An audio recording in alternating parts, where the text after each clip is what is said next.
Okay, we're going to get started. This is a packed house. How wonderful.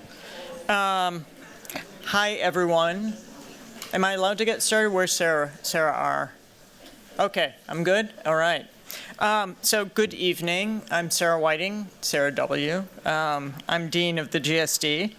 A quick reminder that we have live captioning available for those joining virtually. Please click the closed captioning icon on your screen. And for the in-person audience, please use that QR code currently on the screen. And please visit Matt in the AV booth if you have any questions or you just want to keep him company.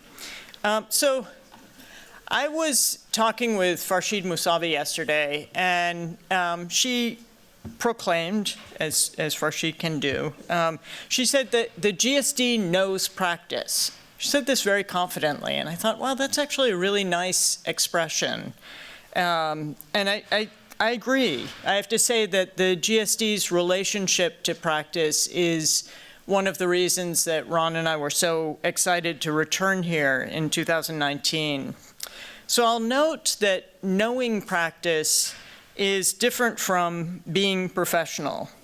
Let me hasten to add that I'm not suggesting that the GSD is not professional. I don't want that to go viral.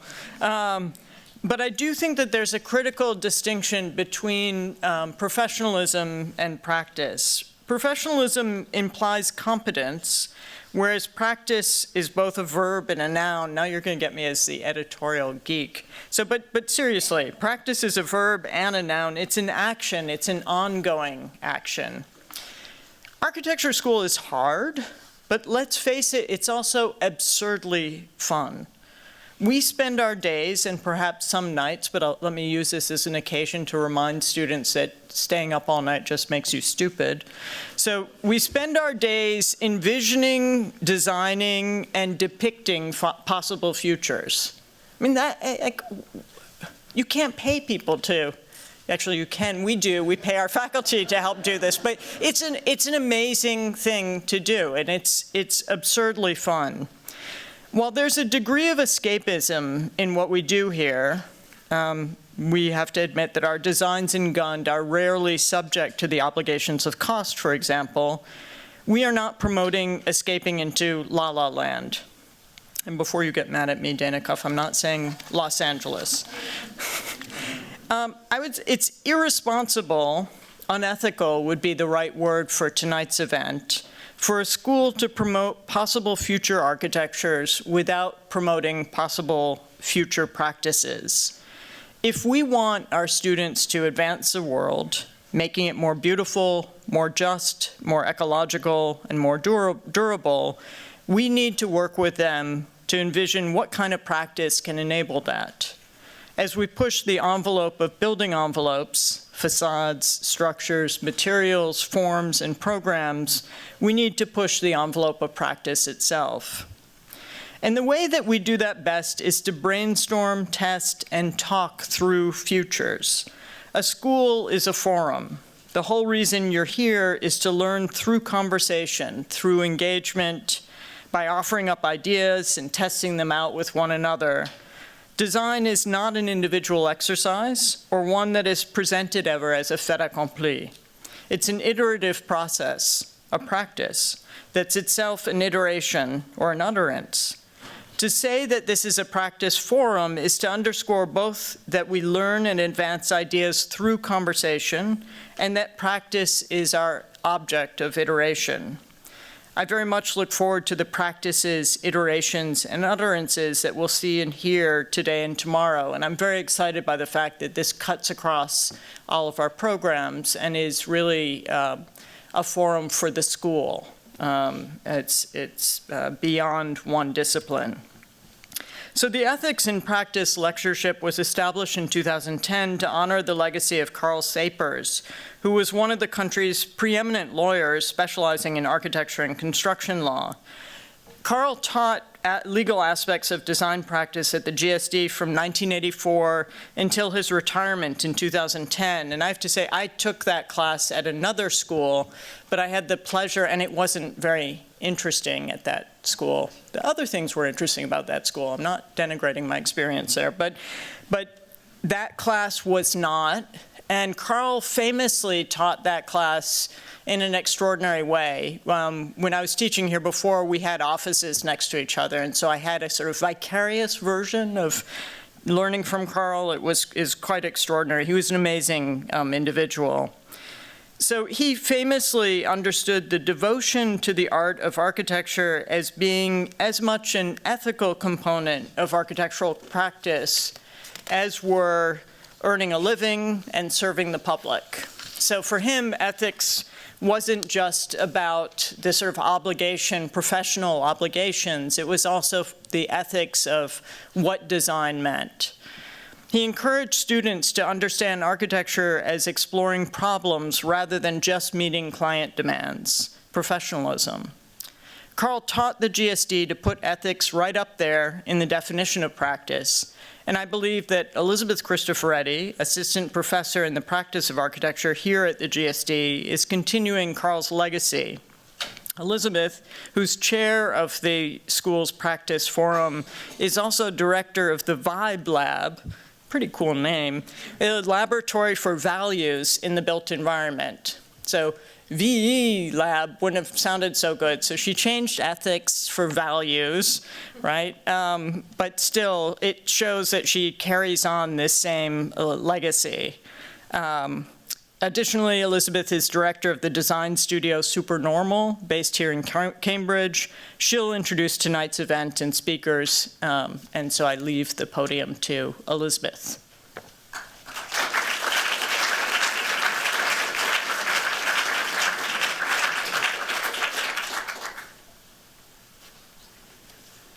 Thank you, Sarah W. That was an amazing introduction. Sarah, I can also confidently, I think, express collective gratitude from the faculty affiliated with the Practice Forum. We really appreciate all of your support and encouragement.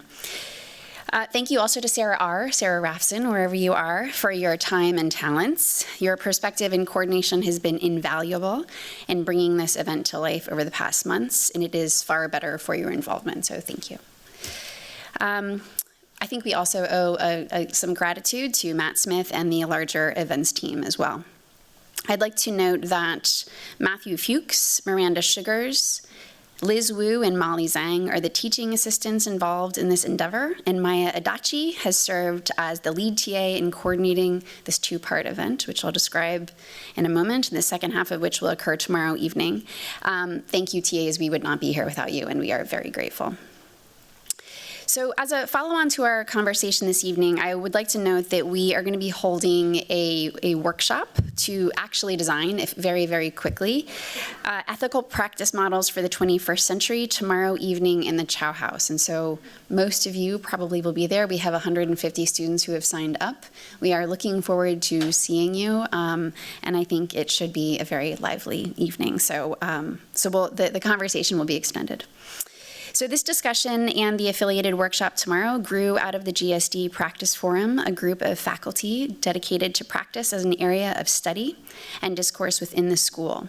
Within this group, 4 faculty teaching fall 2005 courses, so right now, collaborated to shape the conversation tonight and to integrate it into our respective course materials. So in addition to myself, contributing faculty members include Jeffrey Burchard, Karen Janoski, and Dana McKinney-White, whose birthday it is tonight. Happy birthday, Dana!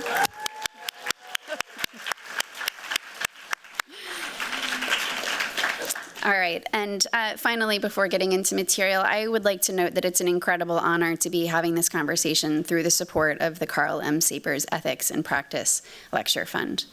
I'd like to acknowledge his remarkable legacy, as Sarah did at the school, and hope that he would find tonight's discussion a worthy disciplinary response to the ethical urgencies of our time. All right. So, what I'll do here is produce a brief outline of the motivations for our conversation this evening, and I'll then introduce our panelists who will provide their perspectives. After each panelist does this and gives a small talk on the topic at hand, we'll move over here to the chairs for a discussion amongst the panel and with the audience, so please do prepare your questions. This is an event, as has been noted, dedicated to ethics in design practice. This is a territory that is rapidly shaping not only the ways that we think about what it means to practice design as professionals, but also the ways in which we must shape our disciplinary knowledge to encounter the real challenges of our 21st century world in a relevant and meaningful way. Our conversation this evening is rooted in a very pragmatic acknowledgement of the conditions within which design practice is situated. Buildings alone are responsible for over 40% of global carbon emissions, and the exponential growth of our urban world presents an ethical imperatives for practices of the built environment with respect to climate impact. Physical growth is inextricably linked to increased carbon demand, waste generation, and related threats to species diversity.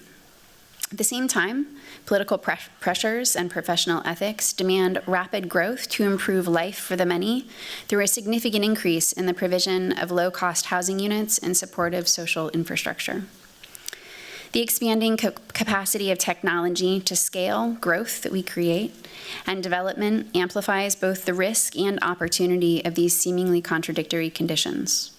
Adding to this is a long-growing conflict between our fiduciary responsibility, which you have all learned about this semester, to our clients, often translated into the generation of financial returns, and our dedication to disciplinary knowledge, which is rooted in cultural rather than capital production.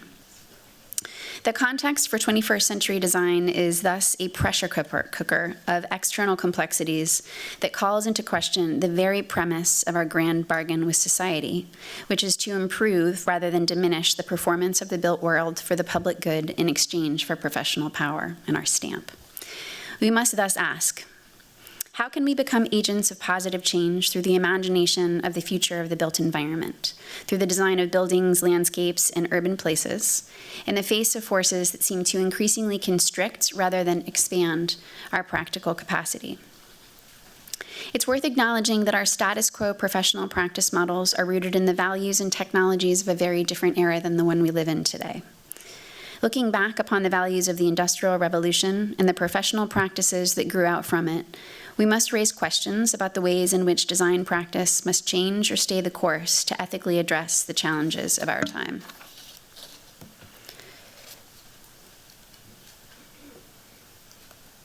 There we go. Is it possible to use the same frameworks that created today's crises to release ourselves from them?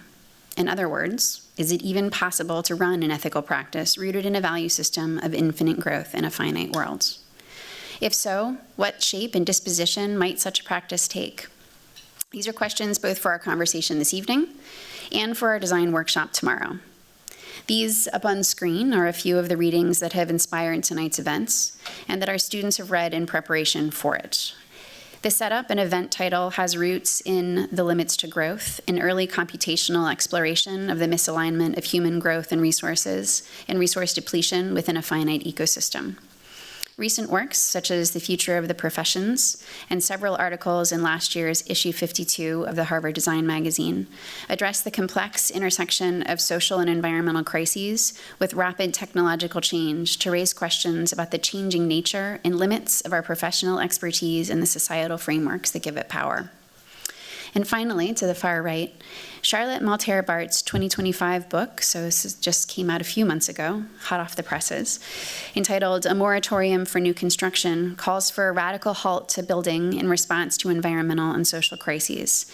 It's an intriguing polemic for us in this room, in this territory of research and study, because it helps us, as a rather extreme polemic in many ways, it really grounds, I think, in some ways, a very pragmatic conversation on professional practice. It's a nice flip side to the coin. If the discussions between the panelists leading up to this event are an indication of what is to come, the conversation this evening promises to balance historically grounded reflection with an action-oriented mindset. So, with the spirit of critical optimism, which I always have, an acknowledgement that our shared cities, that our shared crises are vast and complex, but that design is a powerful agent of worldly change, I will now introduce the speakers. We've assembled these particular people because they represent very different viewpoints on the matter at hand. First, a philosophical perspective from outside of our immediate field, along expertise in engaged modes of practice from across the scales of the built environment. So in alphabetical order, the speakers are as follows. Jane Amidon is a professor of landscape architecture and director of the Urban Landscape Program at the College of the Social Sciences and Humanities, College of Arts, Media, and Design at Northeastern University. She lectures and publishes on contemporary urban landscape and the related topics of modernism and modernization of the American landscape. Jane's work in urban landscape is an extension of two seminal areas of interest: modernism as a critical stance in mid-century landscape practice, and modernization as the remaking of the American landscape at increasingly monumental scales.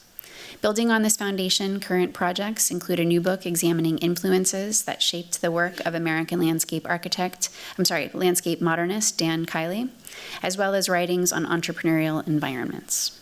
Welcome, Jane. Neeraj Bhatia is a licensed architect and urban designer from Toronto, Canada. His work resides at the intersection of politics, infrastructure, housing, and urbanism. He's a full professor at the California College of the Arts, where he co-directs the Urbanism Research Lab, the Urban Works Agency. Neeraj is the founder of the Open Workshop, an award-winning transcalar design research office examining the negotiation between architecture and its territorial environment. He's co-editor of several books, including Architecture Beyond Extraction, and co-author of works such as New Investigations in Collective Form and Pamphlet Architecture 30, Coupling, Strategies for Infrastructural Opportunism. Welcome, Neeraj. Dr. Dana Cuff is a leader in urban innovation, a professor at UCLA who engages spatial justice and cultural studies of architecture as a teacher, scholar, practitioner, and activist. In 2006, Cuff founded City Lab, a research and design center that initiates experimental projects to explore metropolitan possibilities. City Lab has developed sustainable, high-performance, low-cost housing prototypes for infill sites ranging from backyards to schoolyards. In 2017, Cuff co-authored the first of her several pieces of California state legislation, effectively opening 8.1 million single-family lots for secondary rental units. In 2024, she launched Small Lots, Big Impacts, a design development initiative to build a new generation of dense, compact starter homes on publicly held land. Cuff has authored numerous books, including Architectures of Spatial Justice, Urban Humanities, New Practices for Reimagining the City, and Architecture, The Story of Practice. Welcome, Dana.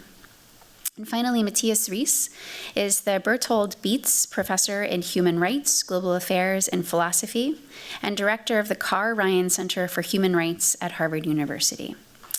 His research is primarily in political philosophy and philosophy of technology, and he's currently at work on a book about indigenous philosophies. In political philosophy, his work has addressed questions of global justice ranging from human rights, inequality, taxation, trade, and immigration, to climate change and obligations to future generations. In the philosophy of technology, Risse has recently offered a comprehensive account of the political theory of the digital age. He has also worked on questions in ethics, decision theory, and 19th century German philosophy.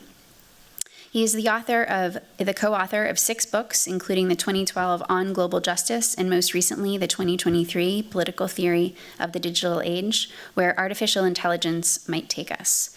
To start the conversation, I invite Mathias to come to the podium to provide his perspective.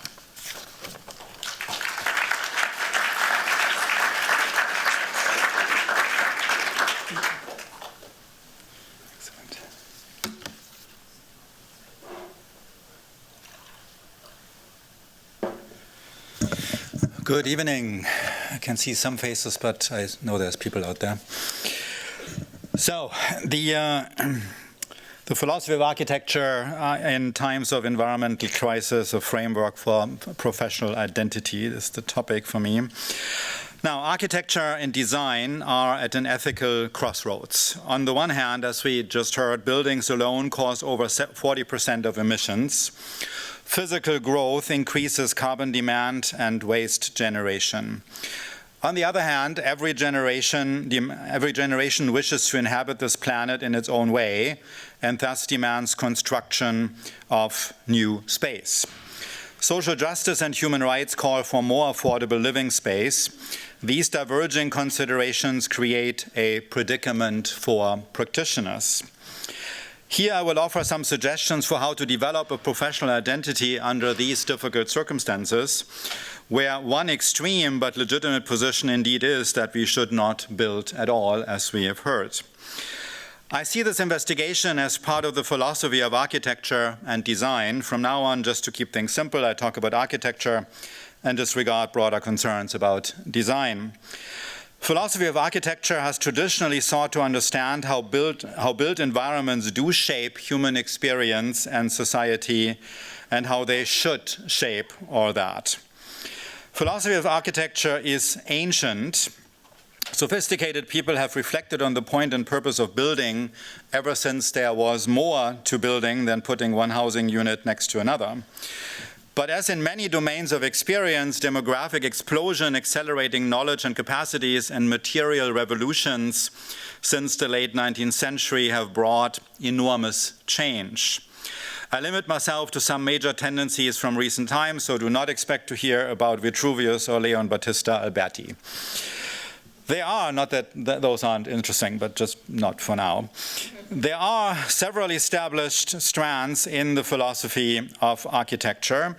Somewhat artificially, we can distinguish among aesthetic, ontological, ethical, and political strands. What I say is necessarily incomplete and biased in favor of writers known to philosophers rather than to architects. First, there is the aesthetic strand. Here we ask about what constitutes inherent success of buildings. We ask what criteria should guide building design to please onlookers in pursuit of that most elusive of all values, beauty. Beauty is mind-bending in so many ways. Just try to define it. One central theme here is the form-function debate, guided by modernism's mantra that form follows function. According to this stance, what is most pleasing to onlookers is that buildings serve their intended functions. Execution should only be judged in this light. The Bauhaus represents this stance with its internationalist leanings.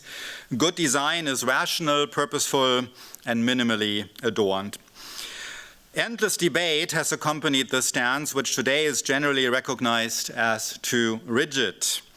One competing position is the anti-modernist stance formulated by Martin Heidegger around the notion of dwelling. This is what dwelling is, right? Heidegger in the middle of it.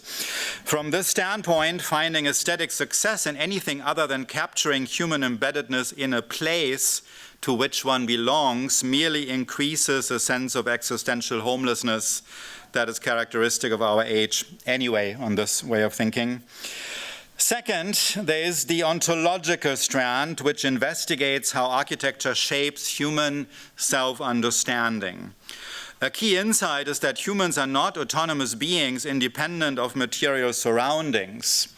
Rather, our humanity is partly constituted by objects with which we populate our environment, buildings we inhabit, urban or rural spaces in which we live, and by the social, moral, and legal rules that govern these objects, buildings, and spaces. While technology is a human product, humans are also products of technology. It makes little sense to picture us as sovereigns over a sea of things. One may think of philosopher Don Eide, who argued that humans always relate to the world in technologically, including architecturally mediated ways. Reality arises only in and through such relations. Things constitute and co-construct our world. Or one may think of Walter Benjamin, who argued that architecture distracts us and thereby makes us find our way as humans in the world in certain ways. We might feel subdued or enabled by how buildings and cities absorb us. Benjamin also makes us see buildings and cities as embodying power relations. The myriads of objects that compose buildings and cities, but also landscapes must get there somehow, and need to be maintained, and as long as they're there, perpetuate underlying power relations. Such relations make us who we are, make us show up in certain ways. Benjamin's Arcades project uses the term phantasmagoria, describing an alienating dream state we inhabit when we are oblivious to how surrounding structures make us into certain kinds of humans. It's a fascinating story about what phantasmagorias were actually in the 19th century and how that got into architecture. For Benjamin, it is commodities that dominate how we inhabit the state. So architecture brings to us this dream state, always driven by commodities and consumption experiences. Third, there is an ethical strand. On an aesthetic understanding, works of architecture could be buildings plus decoration. On an ethical understanding, such works would be buildings plus community. From such a standpoint, architecture calls us out of the everyday, reconnects us to the values that preside over our community, and beckons us towards a better life, a bit closer, just a little bit closer to our ideals. Architecture ought to preserve at least part of utopia. Isn't it cool to be an architect, right, if this is what you are in for? Carsten Harries, my former colleague at Yale, actually, who was a fairly big figure there also in the architecture department. Carsten Harries has classically formulated the stance.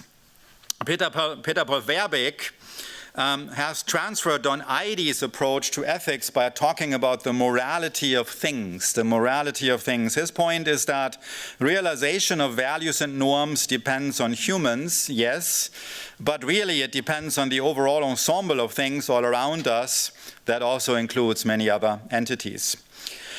Fourth, there is a political strand set apart from the ethical strand most distinctly by emphasizing power, and now think of power among humans rather than how ontologically power determines who we are all along.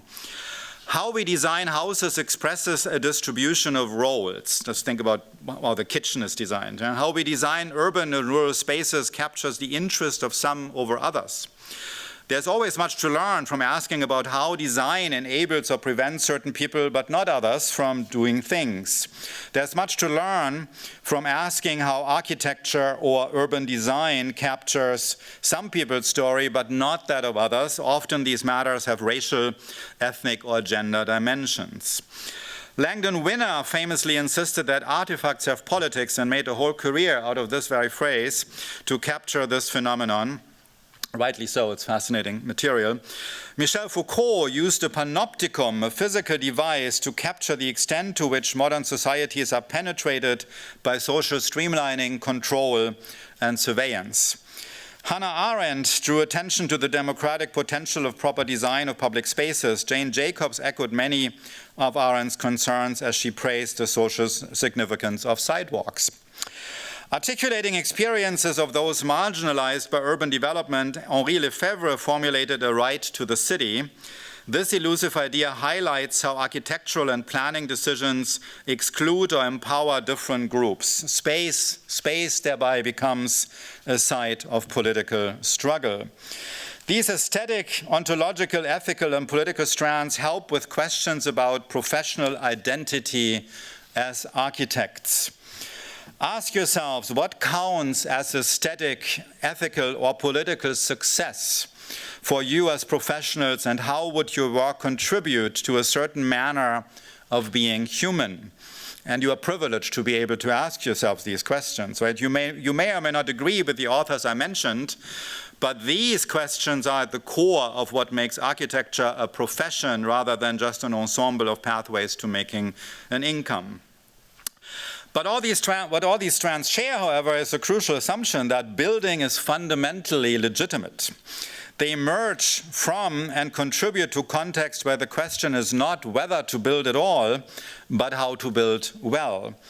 Yet environmental realities, as we have heard, challenge this premise. Our ecological crisis puts pressure on how architecture should see itself. That is why some now call for a moratorium on new construction. This crisis generates a fifth strand in the philosophy of architecture, the intergenerational strand, important enough now that it stands on its own. Alongside all other activities, construction ought to attend to needs of future generations. The rough idea is that each generation should consume only its fair share of resources. Since we do not know how many generations are yet to come, this translates into a demand to preserve and conserve. Fairness demands sustainability of a sort that maintains an equivalent stock of resources. Construction, architecture, and design should do their part. If they do, we do not need a moratorium on building. That also means any way in which architects develop a sense of identity by engaging with the aesthetic, ontological, ethical, and political strands must be constrained by intergenerational sustainability. This is a lofty demand. Partly that is so because in its abstractness it must be spelled out more, but also, no matter how we do so, this demand brushes up against reality. That is so especially in the United States, now a veritable ally to our ecological crisis. The government has practically declared war on the future, so currently a moratorium is not in the cards anyway. To illustrate these systemic challenges, let me report from personal experience that even in Massachusetts, pre-Trump, nothing much in construction seemed to work in ways that would get young architects to suffer anything but shipwreck by taking seriously anything I've said so far. We, which means my wife and I, recently undertook a home renovation in a neighboring city. We approached it with straightforward ideas about sustainability. We got defeated at every level. The worst failure was the construction company, which, although we made clear all along what we wanted, and it really wasn't difficult, could only do business as usual. They were incapable of deviating from what they knew, which created, in a typical fashion, inordinate amounts of waste.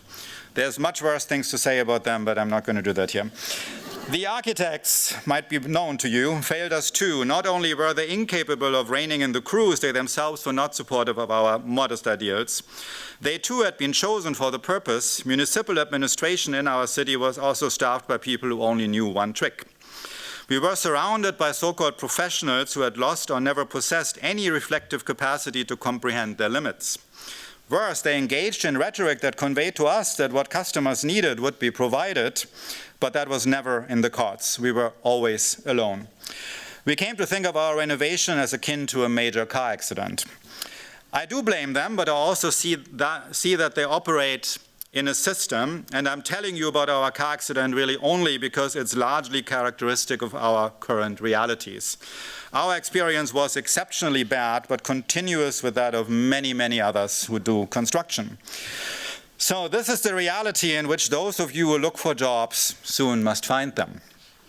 So, do I still advise you to engage with the aesthetic, ontological, ethical, political, intergenerational dimensions of architectural professional identity, given that you might not enter a professional field that is supportive of such engagement? Yes. Yes, very much so. So let me make one last move so that I can do so in clear conscience. In practical ethics, we distinguish three types of moral agents: absolutist, relativist, and pragmatic ones. I want to suggest to you to be pragmatic moral agents as a way of engaging with the moral foundations of the field of architecture while not getting shipwrecked in your career. Absolutist moral agents set high standards and are unwilling to compromise. If such a person needs regular employment, they might get lucky or not. If not, they typically become profoundly unhappy or leave the field soon.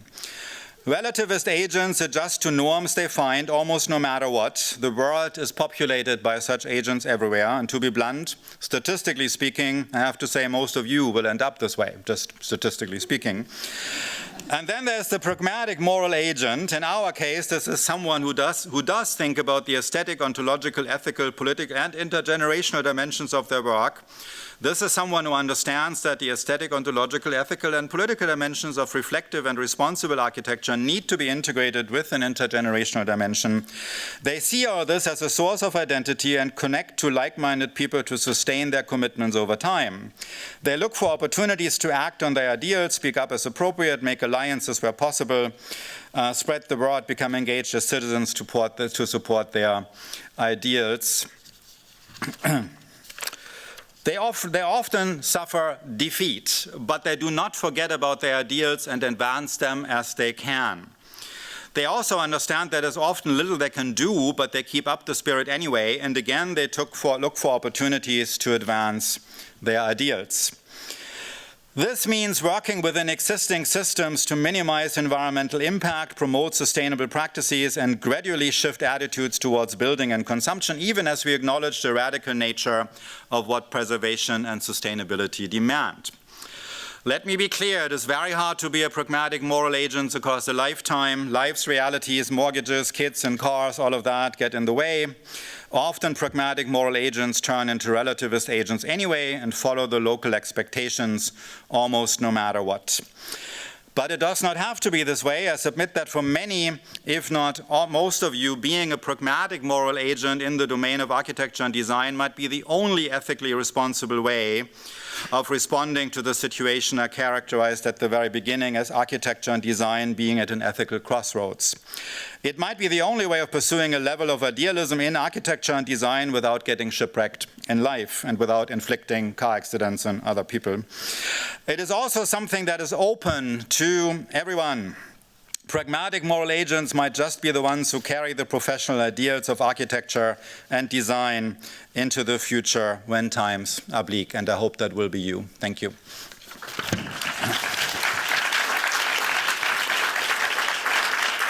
And with this, allow me to introduce Jane Amidon.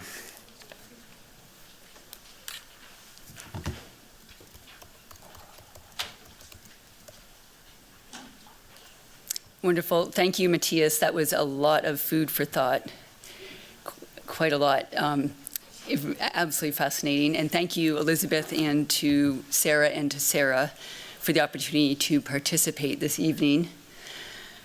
I chose as a starting point an excerpt that should look fairly familiar, particularly to the students here.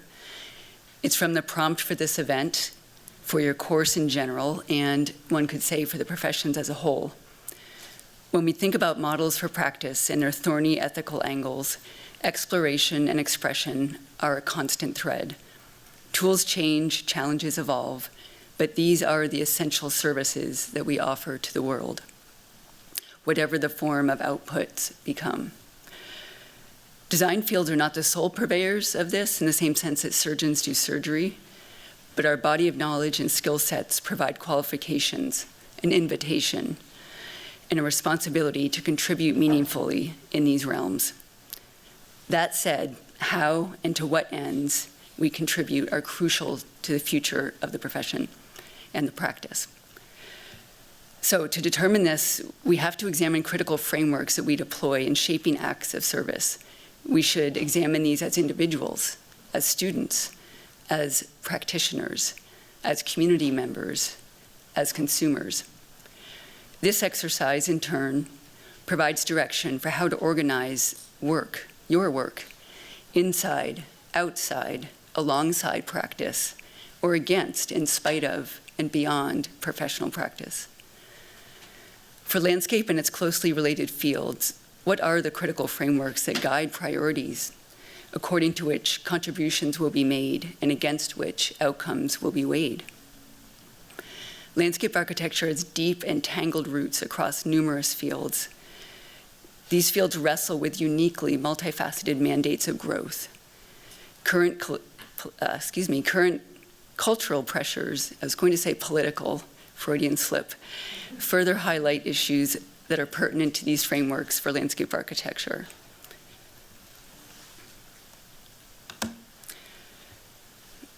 Including some of these core questions. Who defines, pays for, and controls public space, and who has access to it? How best to develop, deploy, adapt, and remediate living resources, infrastructures, and their byproducts? What are the shifting meanings and purposes that society attaches to personal engagement with the built environment, from sacred memorial to playing field to parking lot to Instagram icon? If one takes a quick look at how leading firms producing city-changing projects position their own work in relation to these three value-defining questions, as sampled in these quotes, there's a remarkable consistency, a collective belief in multi-layered, multi-scale propositions, a commitment to the power of human-centered, community-responsive, ecological cultural hybrids that mediate climate, social, and economic crises. It's a lot. and it suggests several models for the outputs of an ethical practice within landscape's critical frameworks. One model proposes that growth is attained not by perpetuating linear moreness, but through increased variation and duration. This has implications for nearly all aspects of practical practice. In landscape, the persistent core of engineers' extrinsic control trope, so long ingrained in the field, now increasingly gives way to variable outcomes and multiple versions of future possible conditions, as illustrated by the iconic tree city diagram on the left here.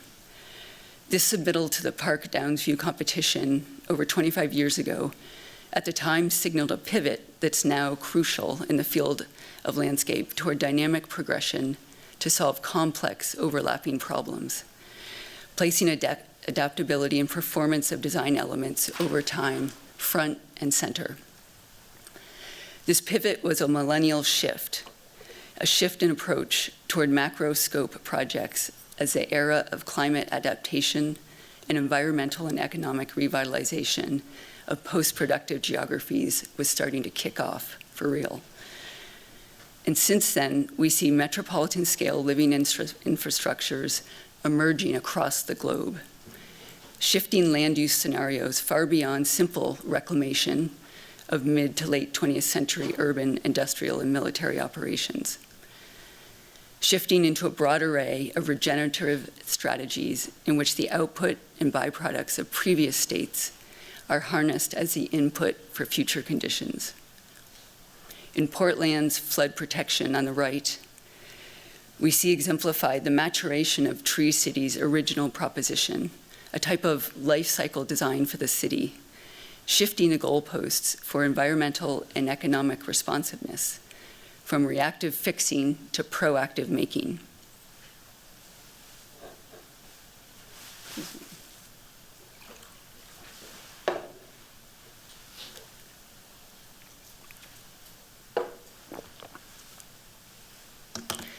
Publicly owned lands have not undergone a paradigm shift this consequential since the advent of the National Park Service over a century ago, when the National Park Act established the preservation of remote, pristine terrains as a national priority. This echoed at a continental scale the then established model of city parks as the antidote to urban life. That value system has largely realigned at this point. It focuses now on enhanced ecological and cultural solutions built in our midst rather than passively protected nature outside of daily life. Much of today's practice, such as Toronto's multi-decade waterfront development on the right, coalesces around reconnecting the idea of nature with the real thing, placing the entrepreneurial landscape into a starring role.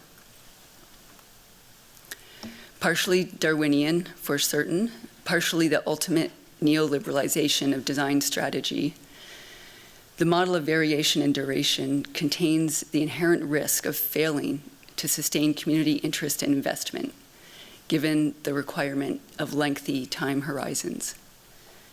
To deal with this, landscape practices have taken on the role of public communicator, meeting the challenge of building public patience and comprehension, envisioning open-endedness as a form of durable growth.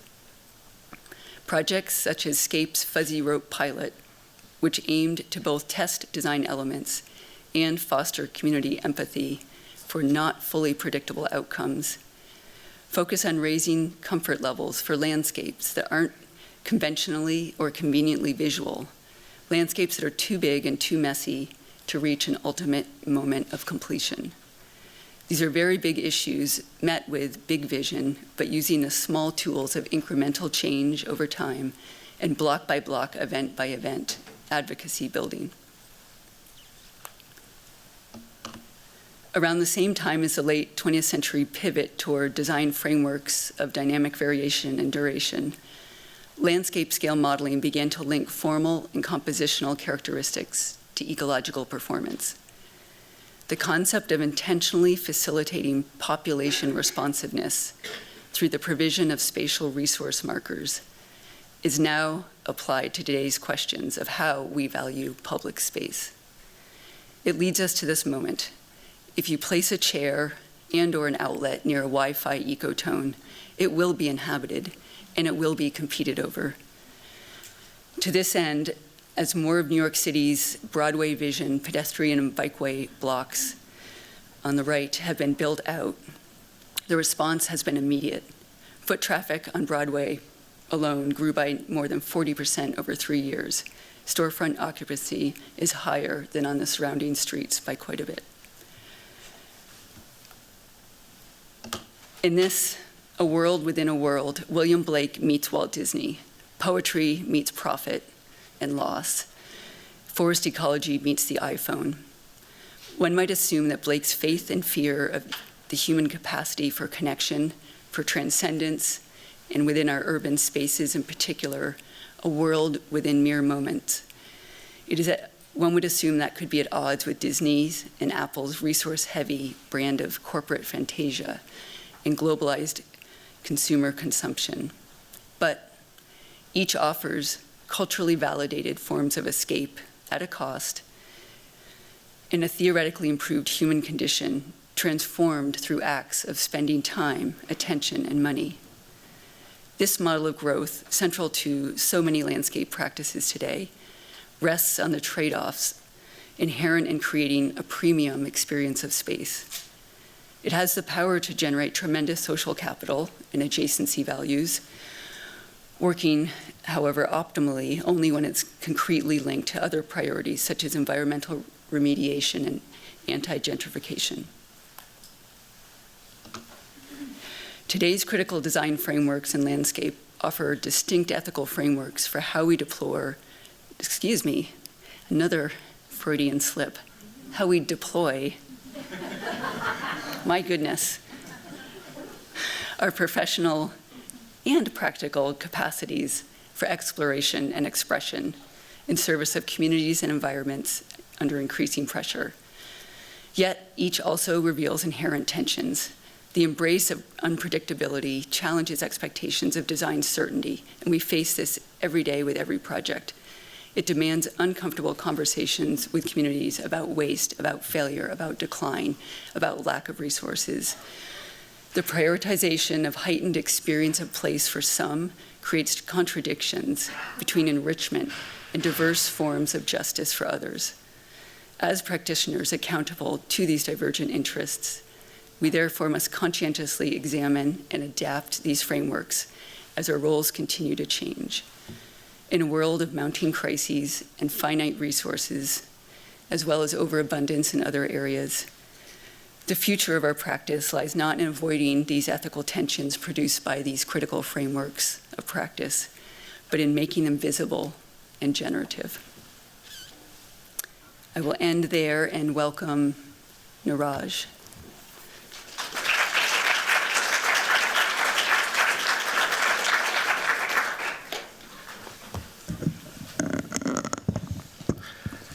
Thank you, Jane. That's a hard act to follow. Thank you so much, Elizabeth, for putting together this event. It's so great to be back here and see some old friends. I was asked to talk about housing and to talk about practice, and I feel like I have a fake practice, so I don't know if I can fully answer the questions of practice, but they say you got to fake it till you make it, and so let's pretend it's a real practice. It's really difficult to talk about practice with somehow not being complicit in some sort of asymmetric power structures. And I think that said, I'm really interested in how design can work within the systems of today and maybe catalyze or allow for the possibility of a different tomorrow. This drive for infinite growth pushing up against a finite set of resources, I think was well captured by Jason W. Moore when he talks about the growing scarcity of cheap labor, energy, food, and raw materials, which really signals the end of capitalism's growth model. And this really opens up, for me, the possibility for us to consider alternative arrangements to resources as well as each other. I'm going to talk specifically about housing in this case, because I think it's an area where we often hear about growth and the need for more growth. Housing ownership in America vis-a-vis the commodification of previously uncommodified space has shifted the notion of housing as home to housing as real estate. Housing as home prioritizes lived experience and use value, whereas housing as real estate is about speculation, non-lived experience, and rooted in exchange value. This transformation has led to more and more people living in precarity, particularly in dense, expensive cities.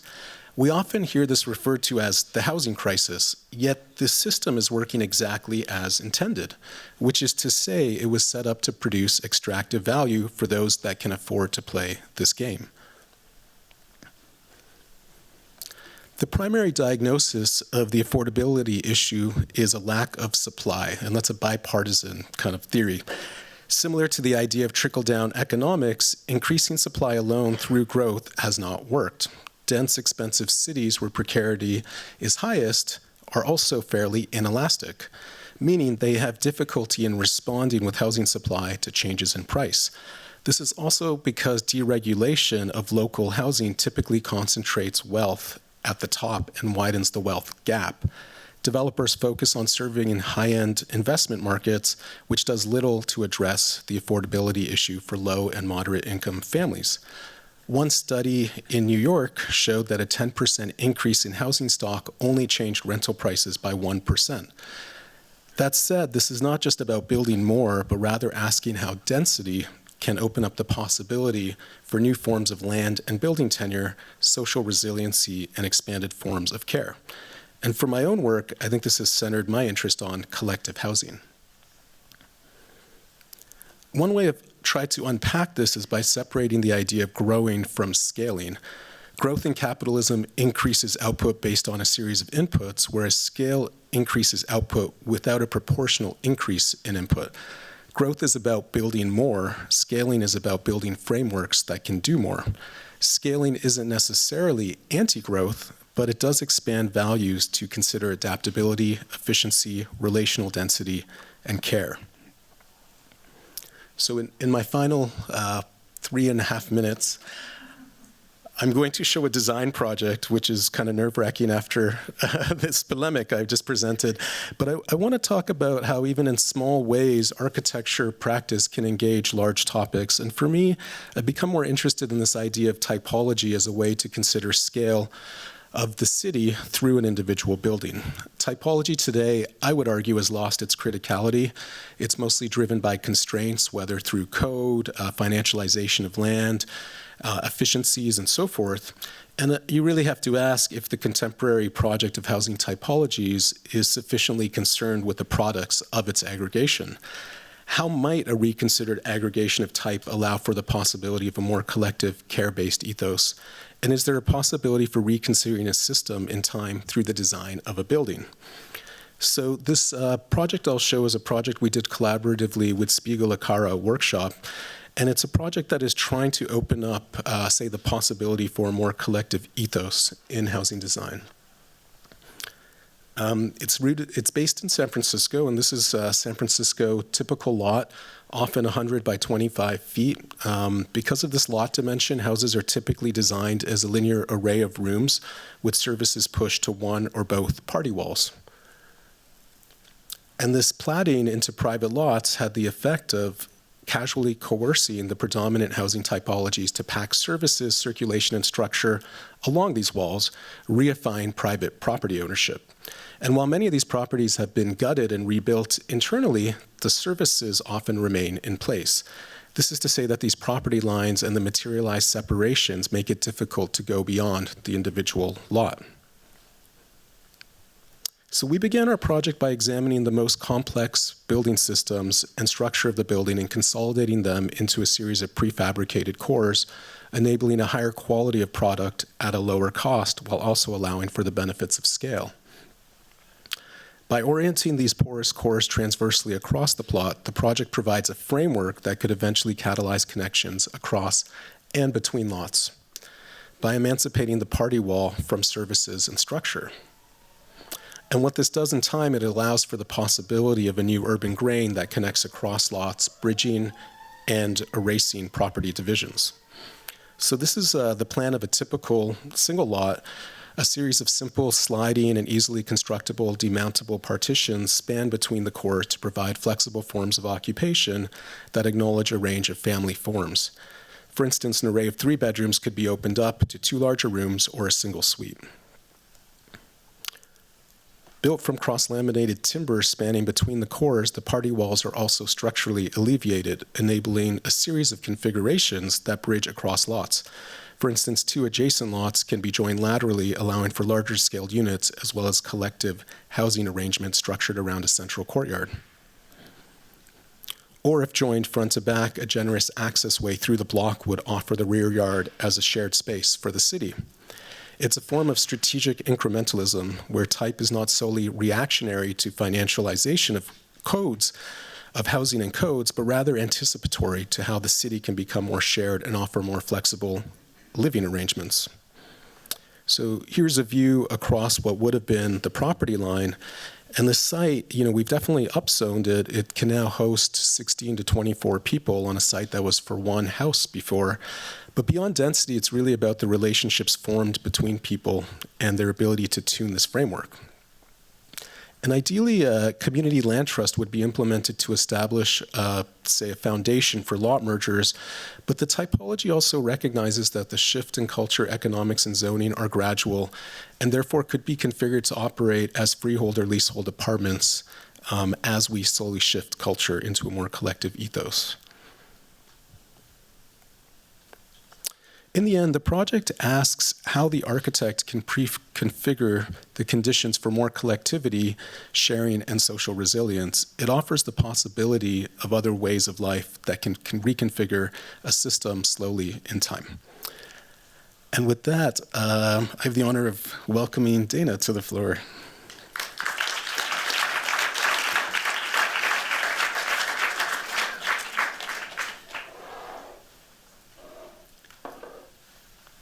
Hi, thanks to everyone again. So I have the cleanup role, which is lucky, only insofar as the things that preceded me are sort of daunting. And I'm sure that I am, as a moral agent, a pragmatist, as you will soon see. So when Elizabeth and I were speaking, I said, I'll diagram the different ways in which practices might form themselves around ideas of for-profit and not-for-profit models. It got way more complicated. This would be the whole time I could spend talking about this. I'm really going to talk about the practice that I started as I intended to be a moral agent in architecture. I'm trying to figure out what that would mean. That's not an easy process. It was 20 years ago that I started City Lab, and we've just recently gotten the most traction, and it was a long haul, and we're still working at that. But as you can see, in every form of practice, whether it's for-profit, traditional or non-traditional, there are ways of doing work that steps outside a capitalist model, whether that's pro bono work in a traditional practice or operating a whole organization dedicated to something like affordable housing, like Habitat for Humanity. So in each of these boxes, I've tried to name a couple of firms that work in these models, and my own is a not-for-profit lab or center that's just living within a larger organization. And I'm just going to show 4 projects that illustrate the way we think about practice. And I would say what we try to do is practice justice in an increasingly the growth issue that I'm concerned about is inequity. So this is the way City Lab kind of looks as a platform. We have a pedagogical component. I'm part of UCLA. Many people who are on faculties work in some capacity like City Lab, where teaching, research, and in our case, community engagement are all part of how I think about the agency that I have in architecture. Because there are an infinite number of circumstances in which a justice-based practice might operate, as a collective, we establish certain initiatives that guide everything we do. These are the initiatives that are guiding us now. They've been revised once in the 20 years. Reimagining housing, framing the commons, and radical pedagogies. We invent our own work and then seek support for it rather than responding to client interests or community demands. And to do that, you really need to be clear about what would constitute the kind of work that would build a practice where you can advance such complicated ideas as spatial justice. And I don't think I'm achieving that by any means. In fact, each project is kind of a minor failure that sets up the next project and the next project and the next project. So I'll start with what I consider the project of City Lab. This was the Backyard Homes project. Elizabeth referred to this in the introduction. And I'm just sharing this to talk about what I mean by design as projective research.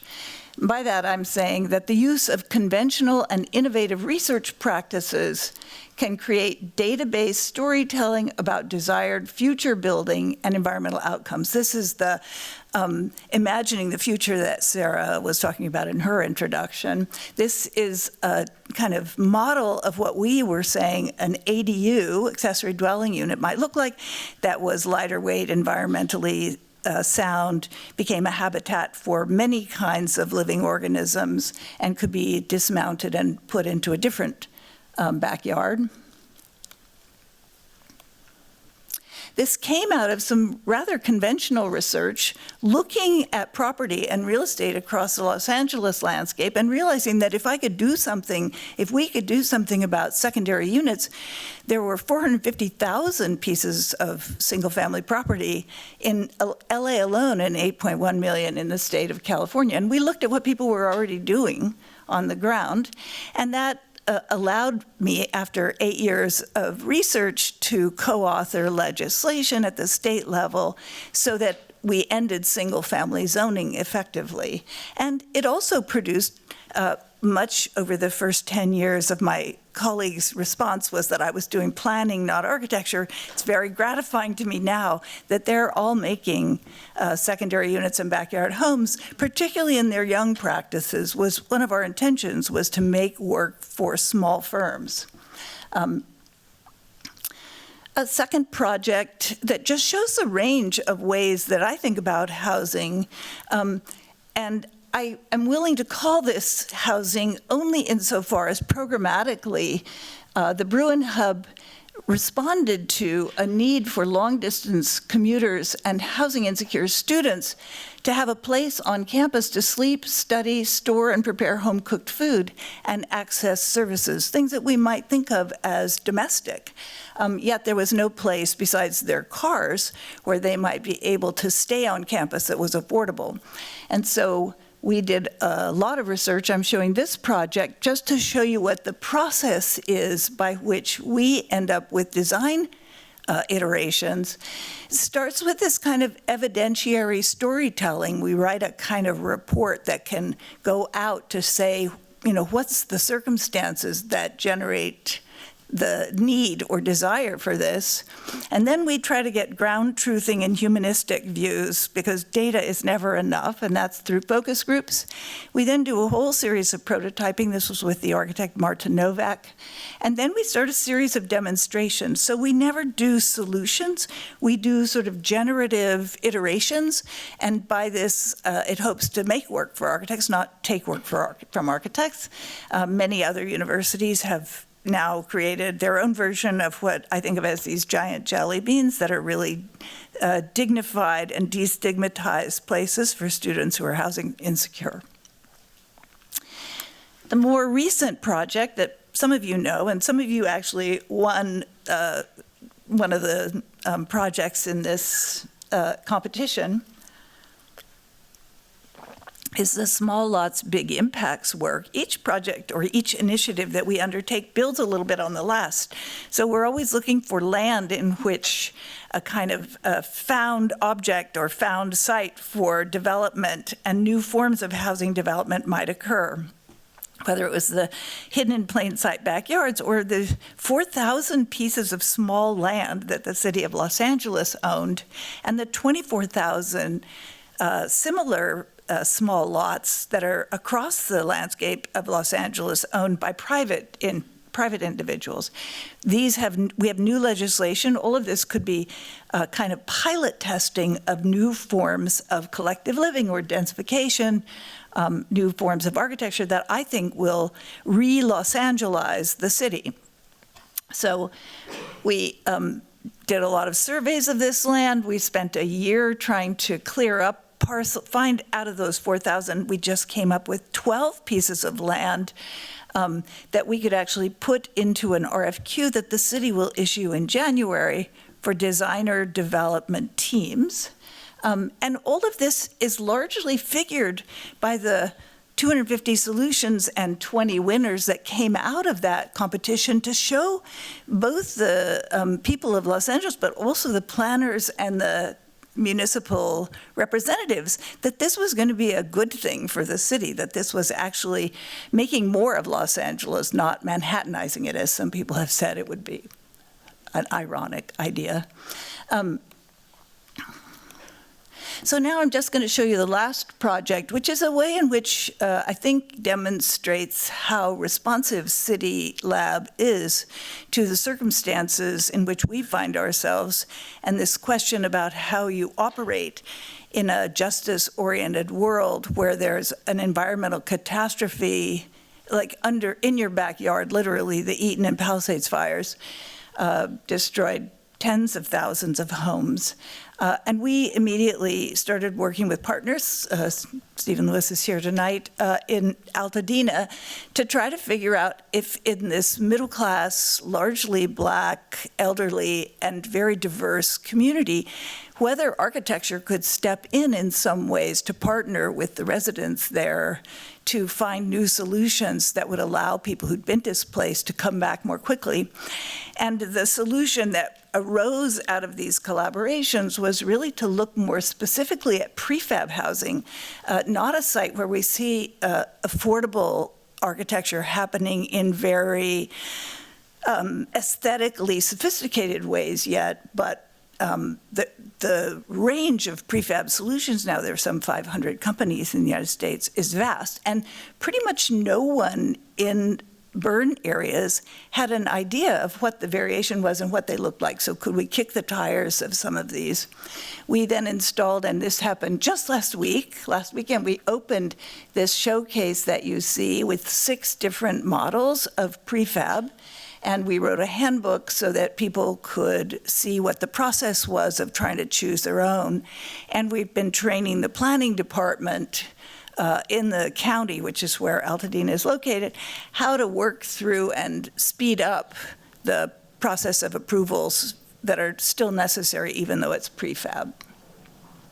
So I think you can see in the range of that this is a different kind of practice. I still think it's very reasonable to call it architecture.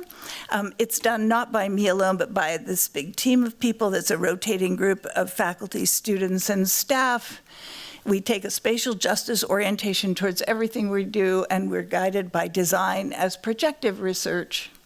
We're fortunate to have it reside within a larger institution. It doesn't provide financial support, so we're still, operating always on the sort of model of gifts, grants, as well as some project fees. So with that, I'll close and invite the panel to come up.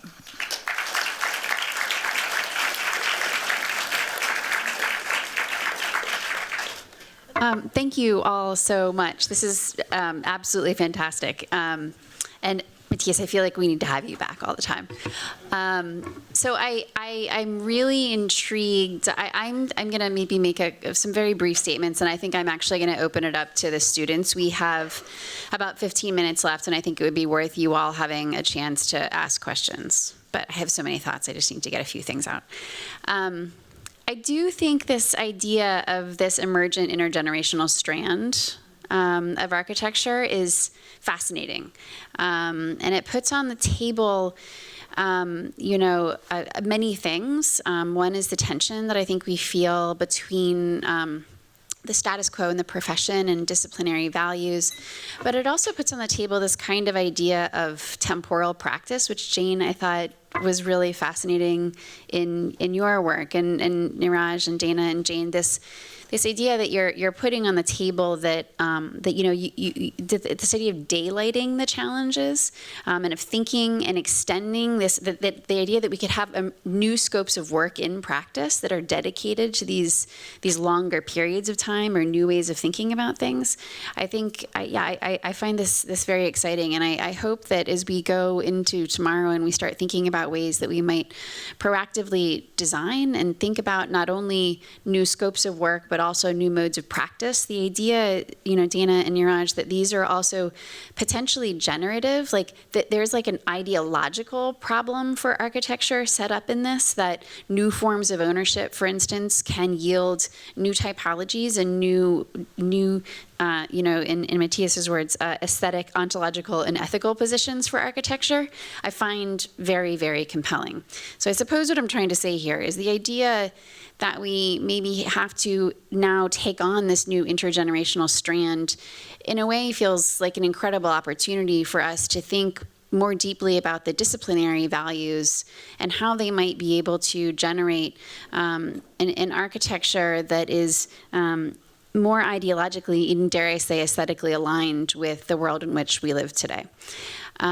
So this is where I land after all of that remarkable work. Thank you. And I'm just going to absolutely open it up right now with that dizzying statement.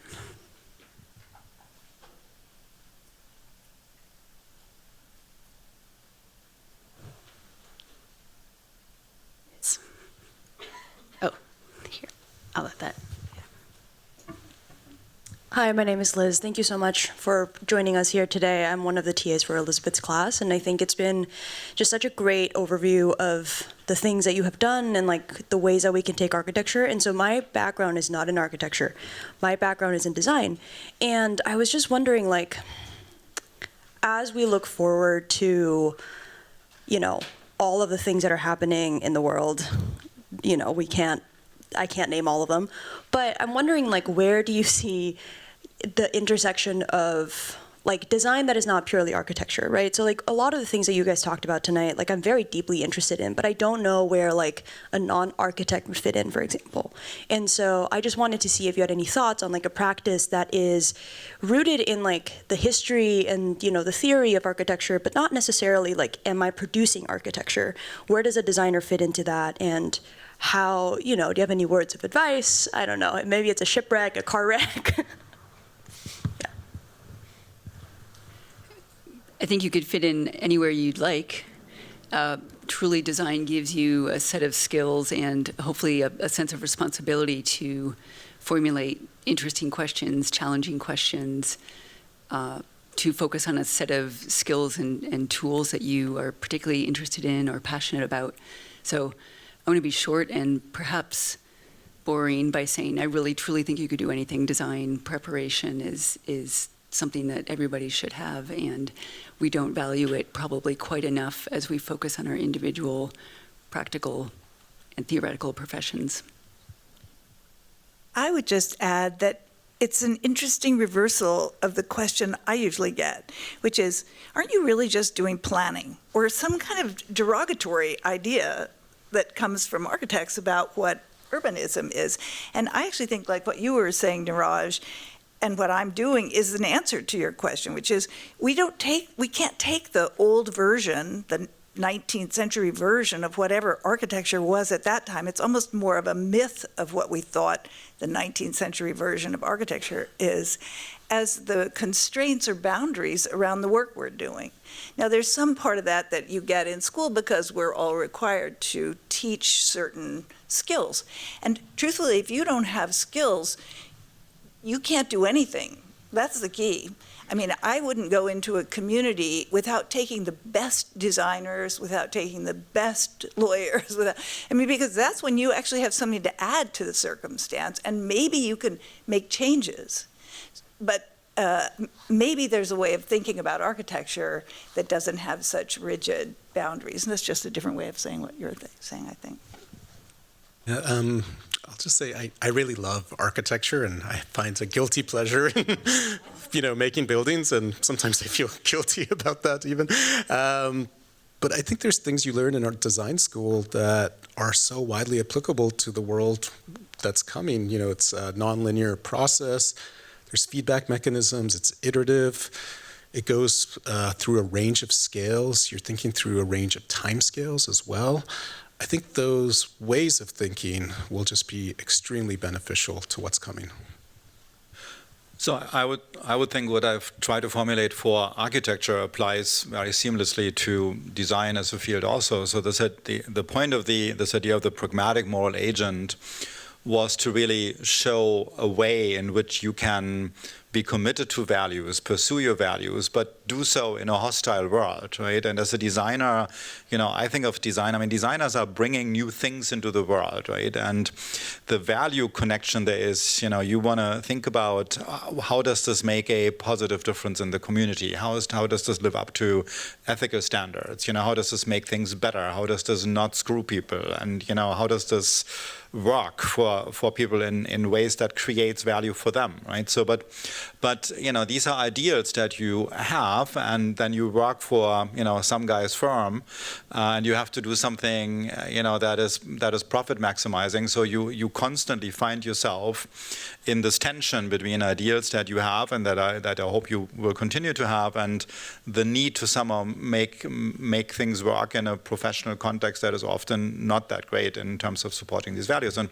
And thinking of that as a pragmatic moral agent is you maintain these values, you keep them in mind, you build a support group of people who share them with you, and you wait for opportunities and you do the best you can, but you are not giving up on your ideals. You know, Liz, I think there's something else to say here as well. And so I happen to know Liz is a design engineering student, and I really like the design engineering program here. There's something that we do in design engineering, which is about looking at and taking apart systems and trying to understand them and reveal them so that we can operate upon them. And I think what we just heard is 4 different people talking about how systems are driving the nature of our built environment in ways that are amplified more than we have ever understood in history. And I actually think that all of the architects and urban designers and landscape architects in the room should go find some design engineers, because they have a capacity to understand and reveal these things that we're trying to operate upon. And once we understand the variables and we can sort of take them apart and look at them, we can put them back together in new ways, and we can do the things that we love to do, but to do them in ways that are truly relevant for our time. So I think that's also an important thing to say.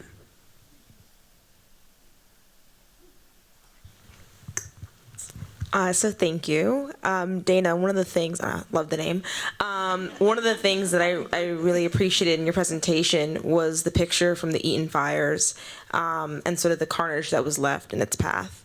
And I'm really inspired by the work of sort of unveiling to the public the potential behind modular housing. But I guess one of the questions I have about it is, how do you sort of manage sort of the different ethical frameworks or considerations when it comes to both social ethics as well as environmental, and which you might start to hear concerns of, do we actually rebuild in a space that is so readily sort of vulnerable to fire risk, especially within the context of LA. And I think this might go to the rest of the panelists. How do you guys start to balance and reconcile conflicting ethics or frameworks that would, you know, really start to change those decisions? I mean, especially after the fires, the entire pressure has been to allow people to rebuild what they have, which is really, I mean, a fundamental error, right? Because that's what burned. And really, we should be rebuilding in different ways, maybe in different places, maybe at higher densities with more space between us. I mean, there are lots of ways we might rethink that. You know, we did the same thing after Katrina, right? Could we rebuild Lower Ninth Ward in a way that made more sense?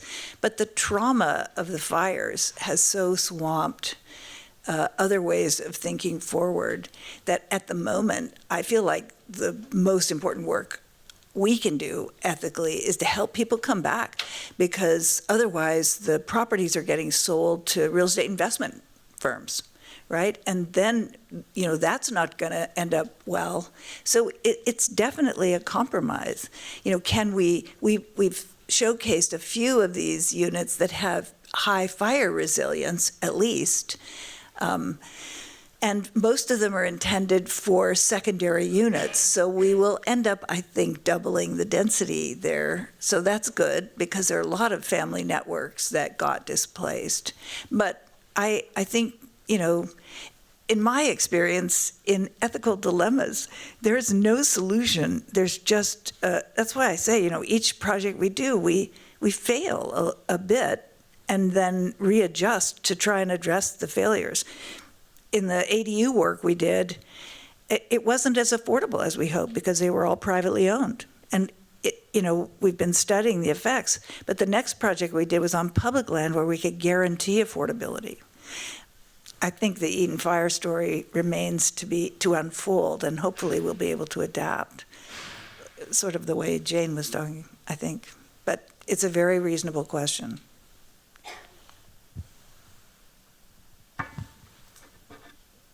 Hi, can you hear me? Okay.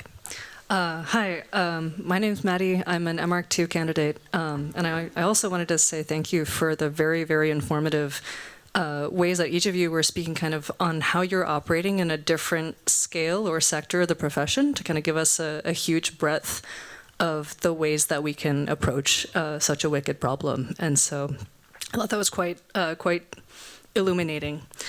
I guess what I want to ask is, from a standpoint of appreciating how each of your design approaches kind of makes an opening into the problem as opposed to trying to solve it from the top down, and therefore like passes it into a realm that design can address.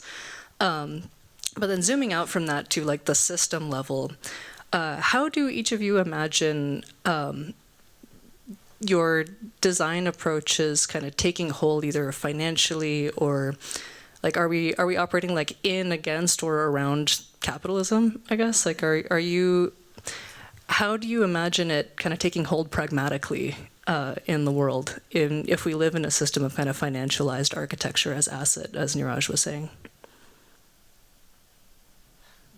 You know, capitalism's the air we breathe, right? And so once you accept that, you have to ask yourself, what can you do to shift the trajectory slightly and open up new possibilities? And I think for me, looking at housing's such a fascinating thing because people flock to what they're familiar with, right? And so even the rebuild, you know, people are familiar with single-family homes and they want to rebuild single-family homes.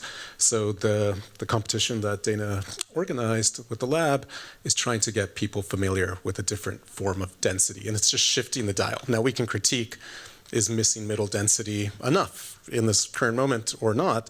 But it is shifting the trajectory, and I think those shifts are really important because they add up and they culminate into something bigger.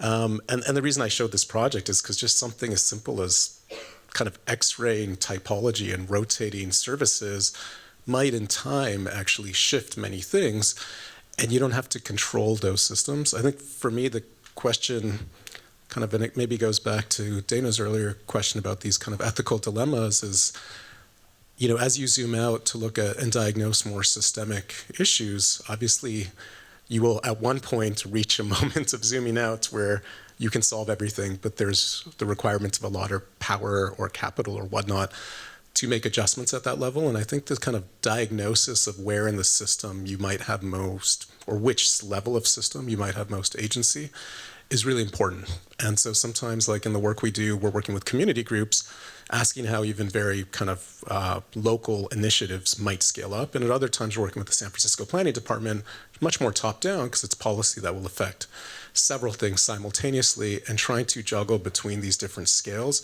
or just diagnose where we think we might have agency in these scales.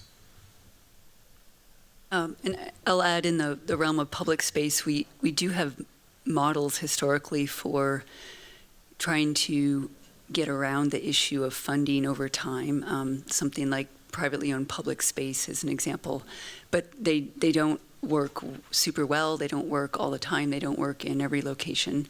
So I would say that variation is important, not just over time and design elements and the performance of components, but also in the imagination of who's willing to buy into design over time in a constructed public space over time.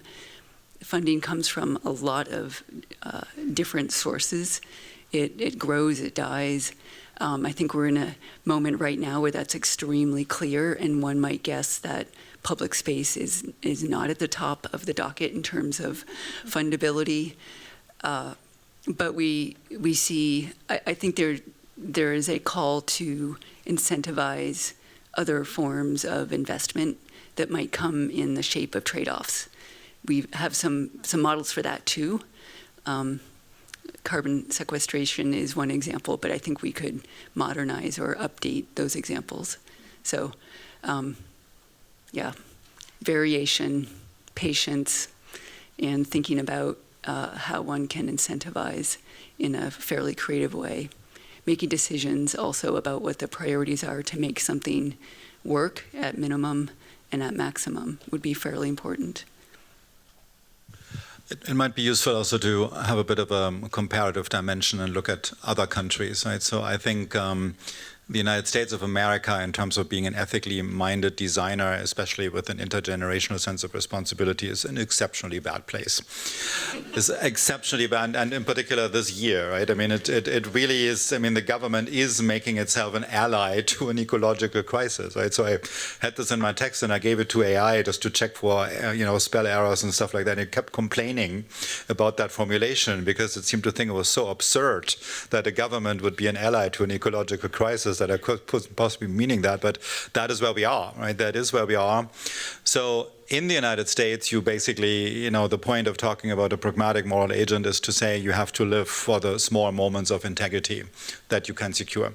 But if you look at other countries, and I say in a moment where I think that's actually a source of hope, if you look at what the design field is like in Germany, in France, in Denmark, in Japan, in Australia, where they have, mostly implicitly and then also through simply regulation, through climate response regulation, have internalized this much more. And they think about materials differently. They think about conservation differently. They think about adjustment to, how do you build the building so that it's, is lasting longer and is better with the climate.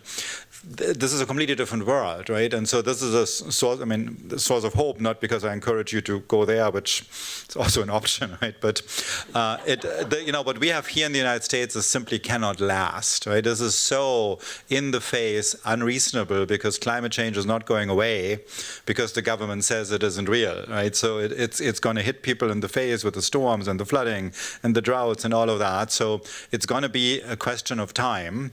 How long is hard to say, given how they are mobilizing, and it might you might be getting impatient with it. But in the meantime, you can live for the small moments of integrity. I think we have time for one more question in the front row here. Hello. Thank you for coming and giving this talk.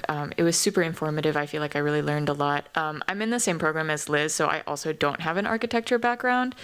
I work a lot with tech and design in general, and one thing that I think we're seeing a lot of as tech really starts to balloon and develop rapidly is that people are developing a lot of new technologies or exploring a lot of new technologies without really considering the ramifications of that, whether those be social or ecological or things like that, just sort of because they can.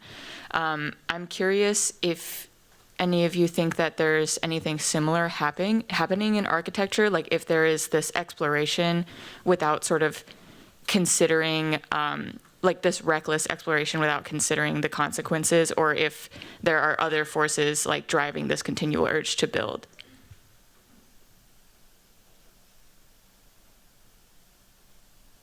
Maybe just in my talk, I think the kind of uncritical diagnosis of housing as just a supply side issue and just build, and the kind of abundance agenda, which might work, but in very specific geographic contexts with many other levers that need to be activated simultaneously. And so I do think that kind of question of dealing just with housing affordability through building is something we need to question right now, and I don't think it's critical enough in the States. We don't get many opportunities to be reckless, frankly. You know, it's just too big of an investment. In some ways, I think we ought to be inventing ways by which more experimentation could happen in architecture, maybe not in ways that are as pervasive as, say, the reckless experimentation in tech, but we would be way better off, and you'd be able to do more relevant work if the constraints weren't so heavy on everything that we do. The regulatory context, I think, has burdened us now, and that, you know, sort of exploding the system from the inside out isn't the answer, but some way of getting more innovation would be great. We have a very specific thought, which is in a field that often deals with a living medium, the amount of exploration and innovation around genetically and chemically enhanced materials is a concern. It's also an amazing opportunity, for example, to provide food sources where they don't currently exist that might contaminate the food stream for the next generation. Big questions. I would also add one more super specific thought, which is the reckless, intentionally overabundance of surveillance that's being built into our public sphere is a little bit alarming on many levels, and a lot alarming on a couple specific levels, something that I think we should culturally consider and make decisions about sooner rather than later. I feel like also maybe there's a case to be made. Maybe Tim Lev could make this case sometime, that there's something about market-driven building typologies that has a relationship to user-centered design and the way that we're thinking about building better mousetraps according to value systems that are not, you know, necessarily aligned with what we're talking about tonight, or just sort of under the surface in different ways.